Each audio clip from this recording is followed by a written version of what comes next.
with this first question of the day, which is when a company engages in a 2-to-1 stock split, what is the result? What is the result?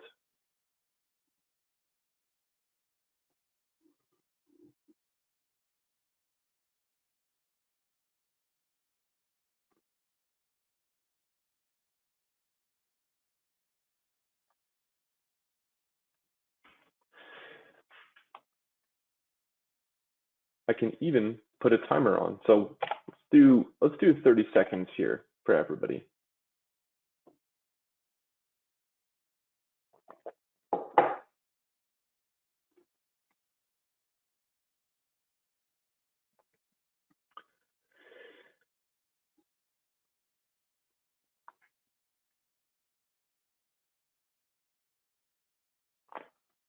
Cool. I think we've got the answer here, and the correct answer is B.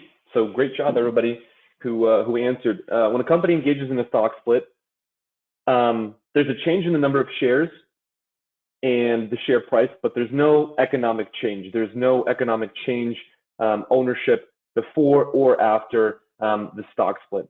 And one thing I wanted to do to illustrate this concept here is I'm a big fan of writing notes, and so I like to get very physical with these PowerPoint slides, and I like to type things up. And I'm just going to type things up here, and you can follow along and feel free to type in as well. But I just like to type up notes, high-level notes for all of you to kind of walk through this question, understand what's happening here, and maybe even give a couple of follow-up questions as well. So the most important thing for stock splits, is economic ownership. It's economic ownership because if you can remember that your value, your position before, is going to be equivalent to your position after. There is no change in the overall ownership here. Position before equals position after. And the way that I like to illustrate this one here is when I think of stock splits, I like to start off by saying, okay, is this a reverse split or is this a forward split? In this instance here, which one is it? Is this one a forward split or is this one a reverse split? And feel free to type into the questions pane here with your answer. For this one in particular, do we have a forward split or a reverse split? Forward split or reverse split?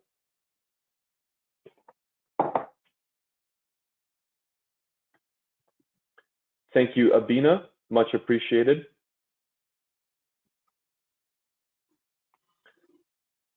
Dima, April, thank you very much. So this one here is a forward split. This one here is a forward split. And for forward splits, the way that I like to read it is it's a 2-for-1. It's a 2-for-1. So in other words, you're going to get 2 shares for every one that you own. 2 shares for every one that you own.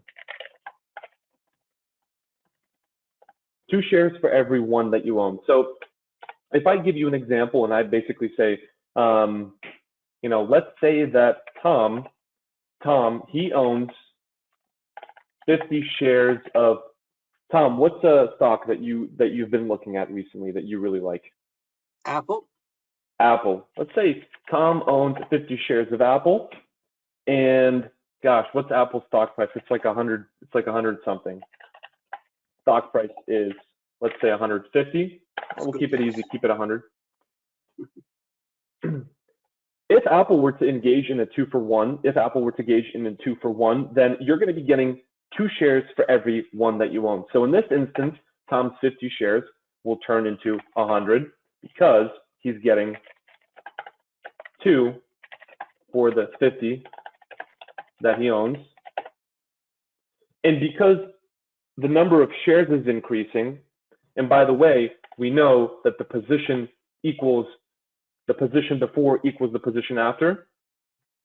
We know that there has to be proportionate change in the stock price as well. So if Tom has 100 shares, well, before he had 50 shares, and multiply that by 100. Therefore, Tom's position is 5,000. If now he has 100 shares, what does the stock price have to be? What does the stock price have to be?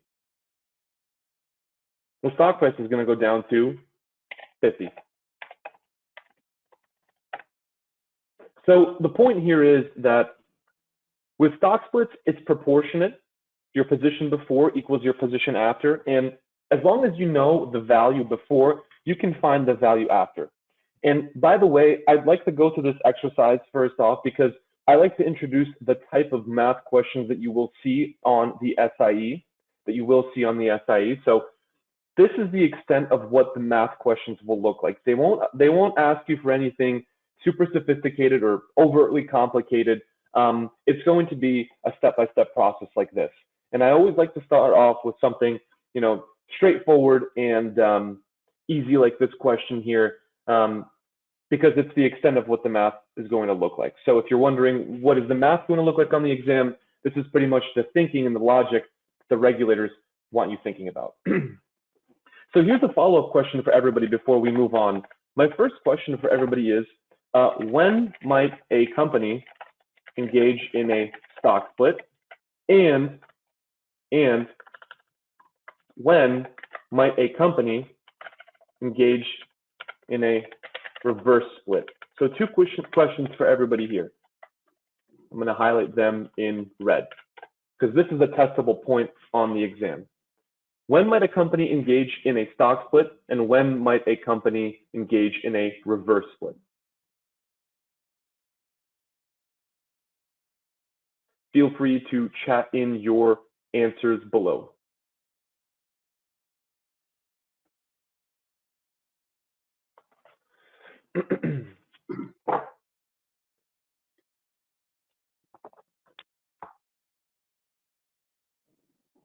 By the way, Chris, Apple was a good pick there because they just recently did a stock split. So it's a good pick of stock for this question.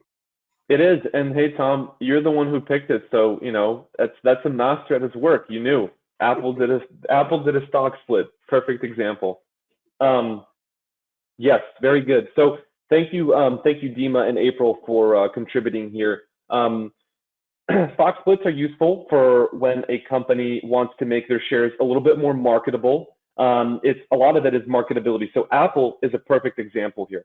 They might ask you on the exam, more definitional and high-level questions, and you may not get any math questions, but you may get a question on stock splits and reverse splits, and the question may say, when might a company think about doing a stock split? And the answer to this question here is marketability. The answer to this question is marketability. And it's marketability because sometimes a stock's price is a little high, and a company might decide to decrease their outstanding price so that retail investors, can jump in and start to invest in their company. It becomes a little bit more attractive. For instance, I always like to think back when Apple used to be $300, $400, and imagine buying one share of Apple for $300, $400. Then they did a 3-for-1 or a 4-for-1 split. The stock price dropped down to 100. Now all of a sudden, Apple wasn't trading at 400; it was trading at 100. It seemed more attractive. Retail investors, average people wanted to jump in and buy that stock.